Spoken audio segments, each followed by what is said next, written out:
Bonjour à tous, je m'appelle Madame Noli Ngayuga Okom épouse Obian et j'ai encore le plaisir de vous retrouver pour une nouvelle saison de notre podcast En tête à tête. Aujourd'hui, nous recevons une femme exceptionnelle qui va nous parler de son parcours, de sa vision, de ses ambitions pour sa vie, pour le Gabon, pour notre nation, pour la femme gabonaise. Aujourd'hui, nous recevons Madame Alix Bercy Sougou, épouse Mouyopa. Bonjour, honorable. Bonjour. Très affectueusement, je l'appelle honorable car elle a été députée de la transition. Madame Alix Sougou, on va essayer de faire court. Est-ce que vous pouvez nous en dire un peu plus sur vous aujourd'hui? Bon, comme vous l'avez déjà dit, je suis Alix Sougou, épouse Mouyopa. Et si je dois parler de mon parcours, alors j'ai été formée en urbanisme, donc au Canada.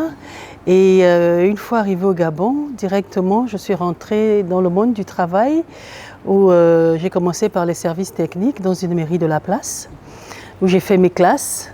J'ai évolué avant d'occuper la mairie de Libreville. La mairie centrale? Mairie centrale, oui, où j'ai occupé des hautes fonctions comme directrice de l'urbanisme, puis directrice de l'environnement, avant de faire partie de la belle brochette désignée comme députée de la transition. Est-ce que, avant qu'on ne poursuive, est-ce qu'on peut rapidement faire une parenthèse? Est-ce que vous pouvez nous dire qu'est-ce que vous retenez de cette transition? Nous sommes sortis, nous sommes dans la 5e République, mais qu'est-ce que vous avez retenu de ces 2 ans à l'Assemblée nationale en tant que députée de la transition? Bon, ce que j'ai retenu, vous savez, c'était l'Assemblée nationale, on l'a toujours observé de loin. Donc on imagine ce qui se passe, on essaie de deviner, de comprendre en fait à travers ce qu'on observe. Et puis là, se retrouver à l'intérieur, acteur. Et j'ai eu la grâce aussi d'être deuxième vice-présidente de la commission des lois. Et c'était une autre chose, donc contribuer au texte sur la Constitution, donc qui part quand même de la refondation, la réorganisation, on va dire, du Gabon. Ensuite, mener tout ça. Ce que je retiens, ça a été une très belle période de ma vie, période qui a su faire renaître en moi un certain espoir, en fait, pour la suite des événements. Et qu'est-ce que je peux dire de plus par rapport à cette période? Est-ce qu'il y a des expériences qui vous ont particulièrement marqué? Oui. Et dont vous gardez un certain souvenir? Moi, j'avoue, je suis assez curieuse. J'aimerais plus parler d'expériences plus ou moins négatives qui ont plus ou moins peut-être forgé votre leadership ou votre management. Est-ce que vous pouvez nous en parler brièvement d'événements qui vont quand même secouer le cœur? Bon. Je disais, avant d'être députée, j'étais directrice générale de l'environnement. L'urbanisme, c'était avant. Et donc, mes missions, je faisais le terrain, je sensibilisais les populations de temps en temps. Mes interventions étaient clairement ciblées et puis bon, ça allait. Et puis là, je me retrouve dans le milieu pleinement politique. Donc, au niveau de l'Assemblée, donc, il fallait revoir certains textes. Donc, on auditionnait certains ministres, on posait certaines questions. Là encore, ça allait. Arrive la campagne référendaire, où je suis nommée directrice de campagne dans mon département de Djuri-Anili. Et là, c'est un nouveau challenge.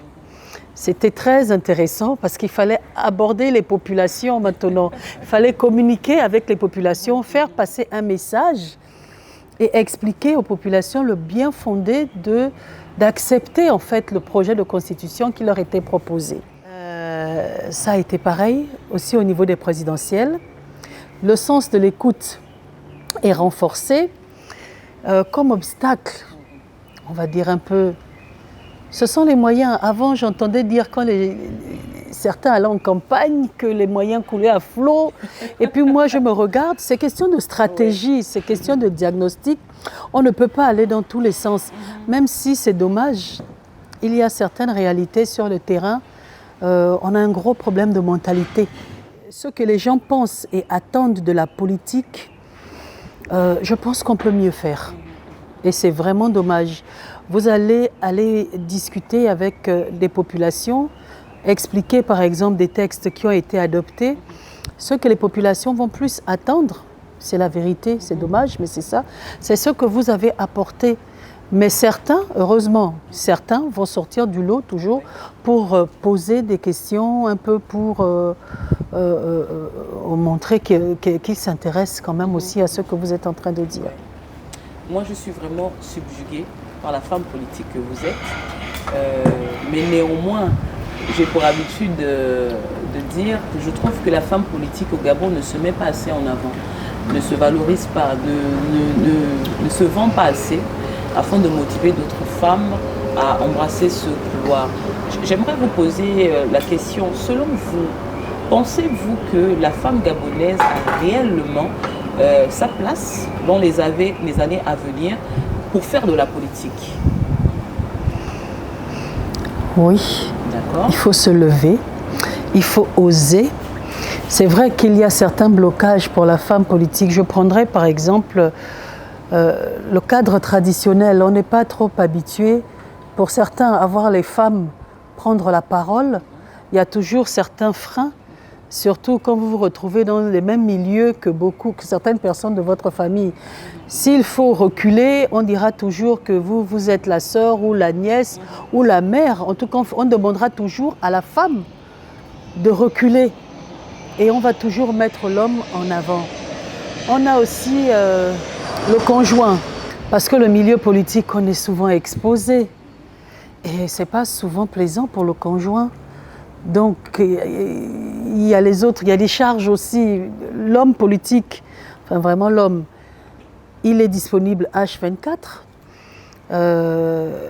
parce qu'il sait que derrière lui, il y a une femme qui va faire le reste. Et pour la femme, c'est compliqué parce que souvent, il faut aussi quelqu'un derrière elle pour l'aider à prendre soin des enfants, la famille, et puis j'ai envie de dire la cuisine. On essaie de faire des efforts. Vraiment, on essaie. Je me rappelle, il y a eu des moments où on travaillait de 8h à 2h du matin, mais tout est question d'organisation, de communication aussi. Donc quand vous avez quelqu'un qui vous accompagne, qui comprend la pertinence et les enjeux de ce que vous êtes en train de mener comme combat, ça va. Moi, j'aimerais vous demander, honorable, parce que le titre reste. Vous êtes énaltogovéenne, oui. Vous êtes originaire de Bongoville et je crois que ce village, vous le portez à cœur. Est-ce que vous avez justement une vision pour Bongoville? Comment voyez-vous Bongoville dans les 5 prochaines années? Je suis du département de la Diouri-Anili, oui, de Bongoville et de tous les villages d'ailleurs. Hein. Parce qu'il y a toujours un pied, j'ai toujours quelqu'un, un grand-père ou une grand-mère dans chaque village du département. Globalement, ma vision globale, c'est de faire un diagnostic en tant qu'urbaniste. Il faut faire un diagnostic clair du territoire avant de proposer des solutions, mais il ne faut pas le faire seul. Il faut toujours le faire avec les populations parce que les populations sont concernées vraiment en premier. Ce sont les populations qui vivent au quotidien, qui connaissent les réalités et qui peuvent même nous aider à contourner certaines situations. Donc dans 5 ans, j'espère, parce que là nous avons des travaux en cours déjà qui ont commencé, nous sentons le vent du changement aussi un peu à Bongoville, on va dire peut mieux faire, ça continue, ça arrive et j'espère voir des jeunes moins confrontés au chômage, donc plus d'emplois pour les jeunes, qu'on parle un peu plus d'autonomisation effective donc pour les femmes aussi, et puis vraiment l'accès aux infrastructures de base, donc côté santé, côté eau, électricité, et puis éducation aussi, que ce soit amélioré. Nous avons un peu les mêmes mots en fait, c'est un peu partout pareil dans le Gabon. Mais pour mon département, j'espère voir une certaine cohésion.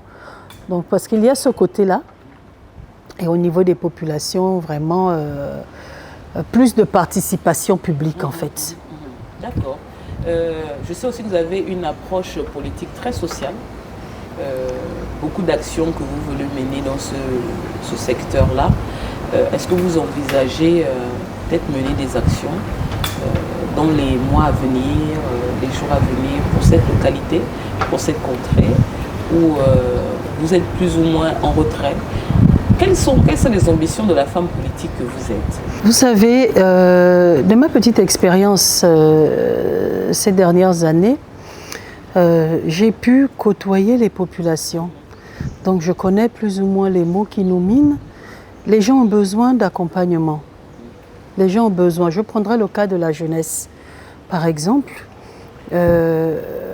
essayer à mon petit niveau, parce que je pense que chacun à son niveau peut être acteur du changement. Avec les petits moyens que j'ai, c'est prendre mes frères et sœurs, j'ai envie de dire, pour certains mes enfants, qu'on voit les CV, leur donner des petites formations, comment rédiger les CV, les aider en fait dans la recherche d'emploi. Parce que ce sont eux qui demain, il faut qu'on leur montre l'exemple pour que demain ils puissent faire la même chose que nous. Et donc ça passe par ça. Il faut les orienter, tout comme pour les femmes. Il faut donner envie et encourager les femmes à se lever pour pouvoir donner leur opinion. Parce qu'une femme qui gagne est une force pour sa famille, pour son village, pourquoi pas pour le pays.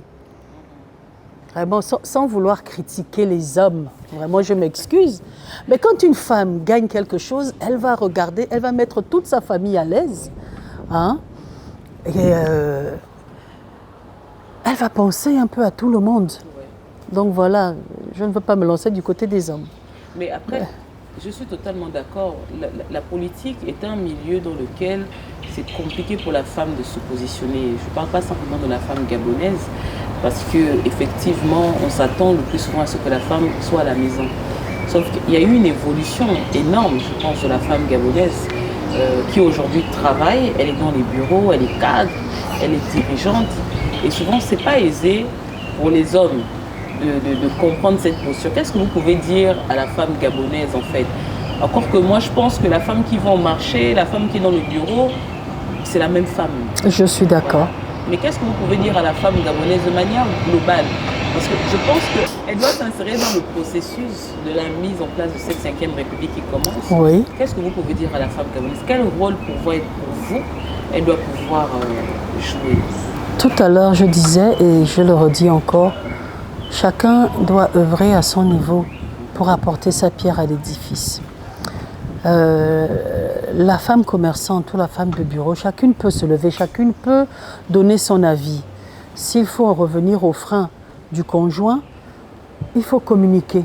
Il faut beaucoup communiquer, expliquer et pourquoi pas l'amener aussi à mener ce combat avec nous.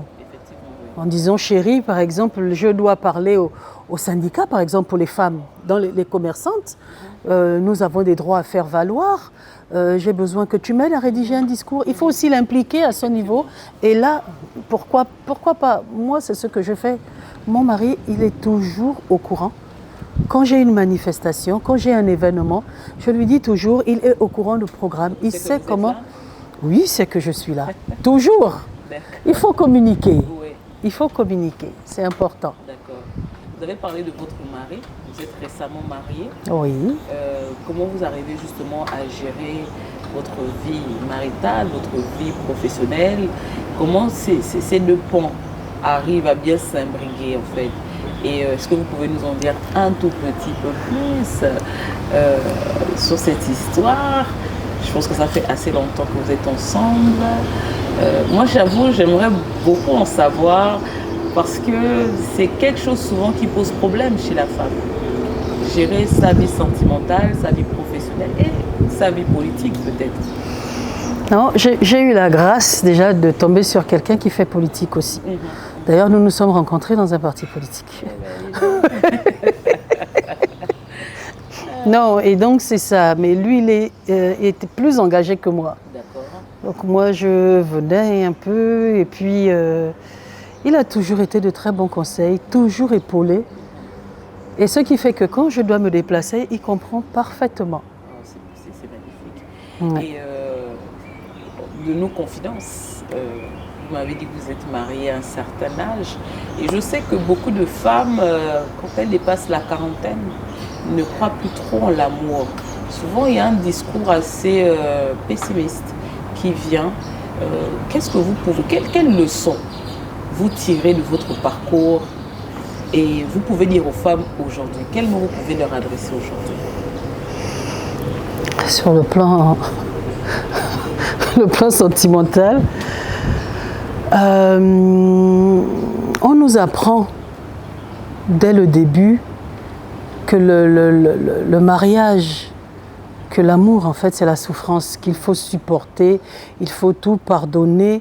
Et c'est pour ça qu'on voit certaines partir très tôt, faire des AVC avec certaines phrases qu'on nous dit la femme doit toujours être soumise.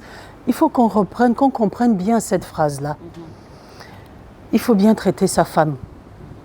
Une femme qui est bien traitée, automatiquement, elle est soumise à son mari.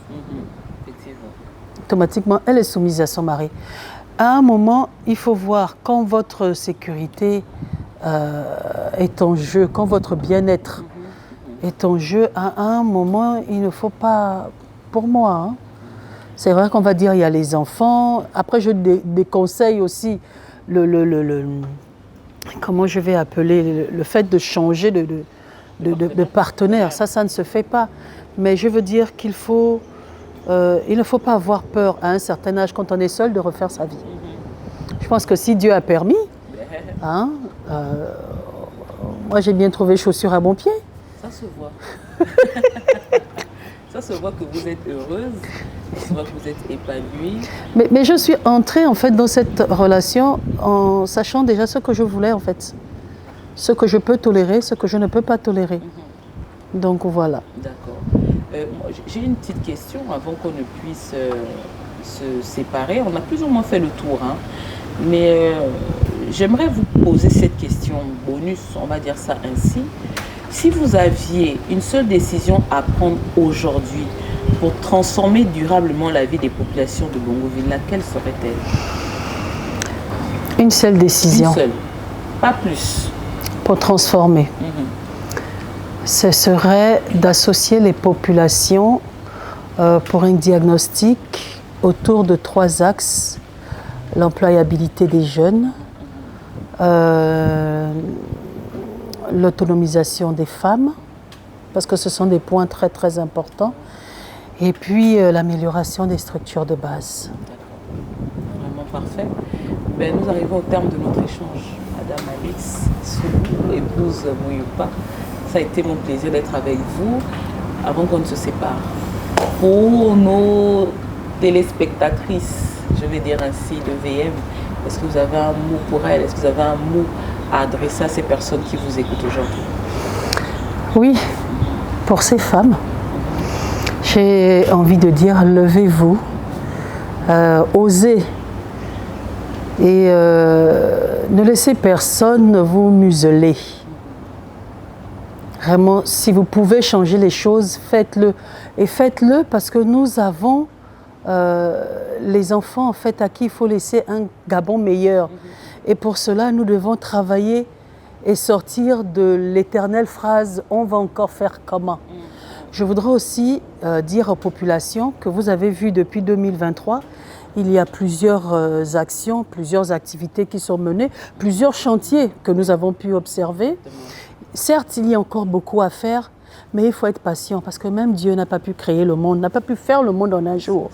Donc soyons patients et continuons, observons les résultats, apportons-nous aussi notre pierre à l'édifice, faisons bien notre travail et continuons à prier Dieu. Voilà, merci. Merci beaucoup Madame Alix Soulou, épouse Mouyoupa.